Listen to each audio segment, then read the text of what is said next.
I don't think this can collapse anymore, so I'm going to... Yeah, it's good, it's good, it's good. No. It's ready.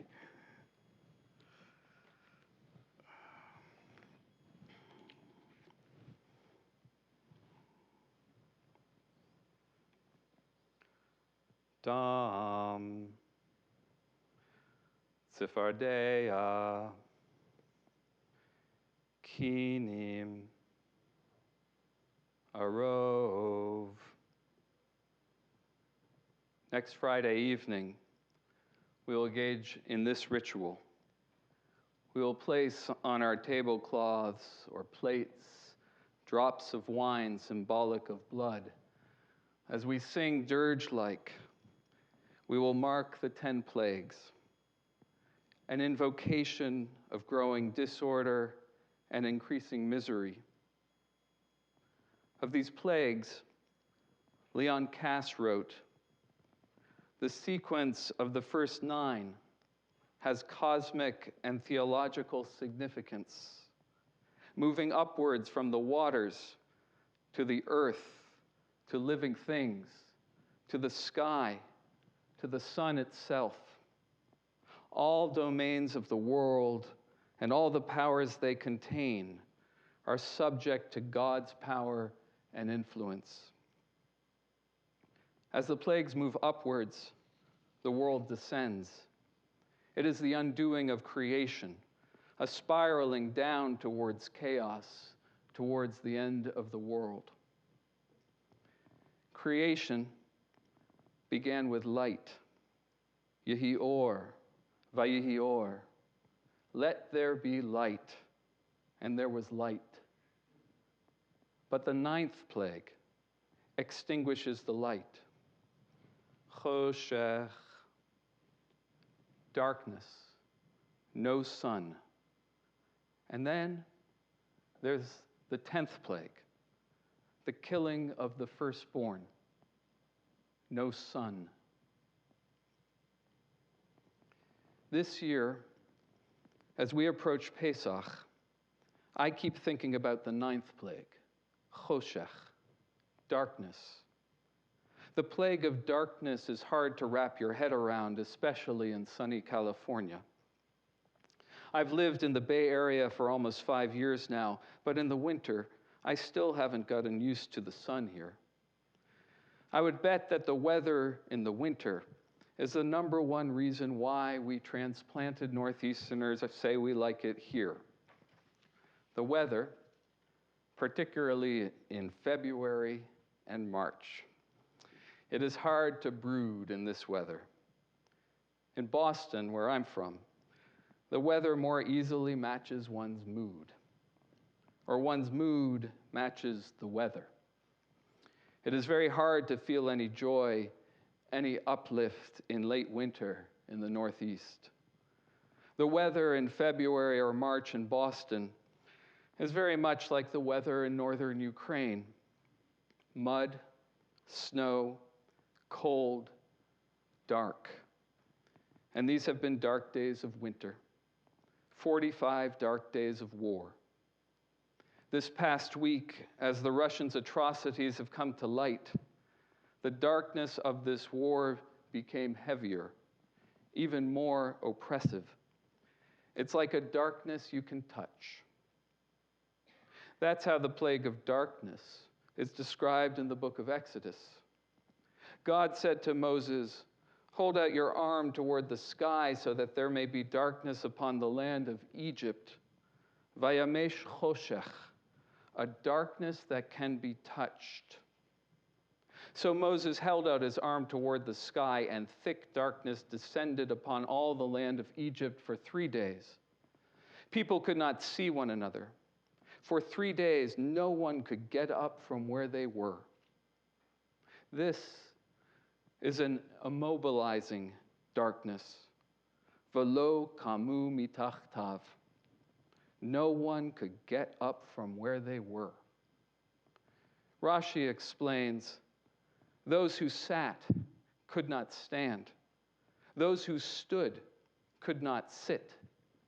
Choshech, darkness. This plague reduces humans to rigid, lifeless forms. It is the darkness of chaos. A midrash asks, where did the darkness come from? The answer, from a land of utter darkness, Gehenna, a land without order, like the shadow of death. And there is another medieval midrash, one more pertinent to these dark days, a rabbinic interpretation that equates the sequence of the plagues of Exodus to the tactics of war. It begins, Dam, turning the waters of the Nile to blood. When kings besiege an enemy city, they first cut off the water supply. Kinim, lice. These are like the arrows that soldiers would shoot at the besieged population. On it goes, step by devastating step, to the 9th plague, choshech, darkness. This is when the victorious army locks prisoners in a dungeon. And then there's the 10th plague, makat ha-bechorot, the killing of the firstborn. This is the final tactic of medieval warfare. The king kills the leaders of the rebellious population. Through news and social media, through firsthand reports and satellite imagery, we have witnessed in Ukraine the plagues of modern warfare: disinformation, invasion, destruction, disruption, displacement, siege, starvation, atrocities, trauma, death. And as with the plagues in Egypt, all the domains of the world seem subject to this war's destructive power and influence. But even in these darkest of days, it is our task as Jews to always search for hope. In the midst of this oppressive choshech, I share with you a few faint glimmers of light, a little bit of knowledge that may pierce the darkness. Here are several updates regarding Ukrainian members of our extended Beth Am community. Rabbi Yulia Gris, the rabbi of Shirat Hayam in Odessa, is now in Oldenburg, Germany, and is supporting a congregation there. The World Union is working on sending Ukrainian-speaking rabbis to Poland for spiritual comfort, and is retrieving Torah scrolls from Ukraine in order to keep them safe. Our member, Sherry Haff, she seems to know everyone all over this world. She has connected Eugenia Noshenko, the lay leader of Beth Am of Poltava, with a friend of hers, a friend of Sherry's, an educator in Belarus, Irina Belaskaya. Together, Eugenia, who is still in Poltava, with Irina's help from Belarus, Eugenia will lead a Seder on Zoom for the synagogue's members.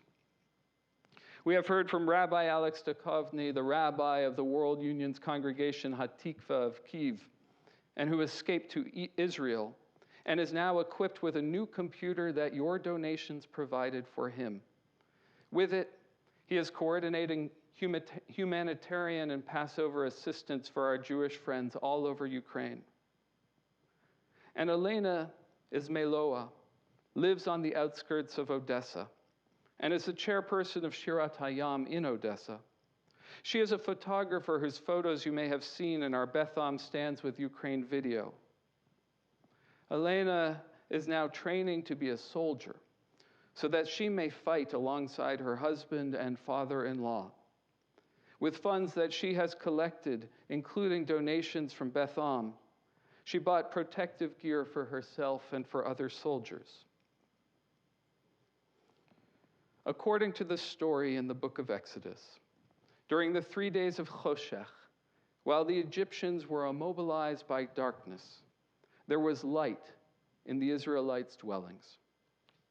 A week from tonight, we will gather in our homes to begin Passover. The Mishnah gives us these instructions for telling the story of the Exodus at our Seders. Matchil bignu to misayem bishvach. We begin with degradation and conclude with praise, with glory.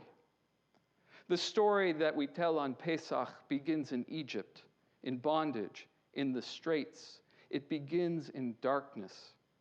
But we will end our seders with words in praise of God, in praise of Israel, in praise of liberty. Our seders serve as opportunities to reaffirm our commitments to one another and to our values. The experience, too, should motivate, to use the biblical phrase, the girding of our loins, in order to do all that we can to extricate others from bondage and from their straits. As many of us have learned during these past weeks of war, sunflowers are Ukraine's national flower, a symbol of Ukrainian national identity. During the past weeks, the sunflower has become a global symbol of resistance, unity, and hope. We will not be fighting alongside Elena and her husband and her father-in-law, but I encourage you to place sunflower seeds, or as the World Union suggests, a beetroot, to place either on your Seder plate as an expression of our solidarity and of support for them, for the people of Ukraine, and for their resistance against the forces in our world that seek to extinguish the light of democracy and liberty. It is a small act, but may it remind us of our ties to the worldwide community of Israel and of our continual obligation to help those in need. Matchil bignut u'misayem bishvach. I began this Devar Torah describing degradation. Allow me to conclude it with these Mishnaic words of praise. Blessed are you, Adonai our God, who brought us forth from bondage into freedom, from sorrow into joy, from mourning into festivity, from slavery into redemption, and from darkness into light. Shabbat Shalom and Chag Sameach.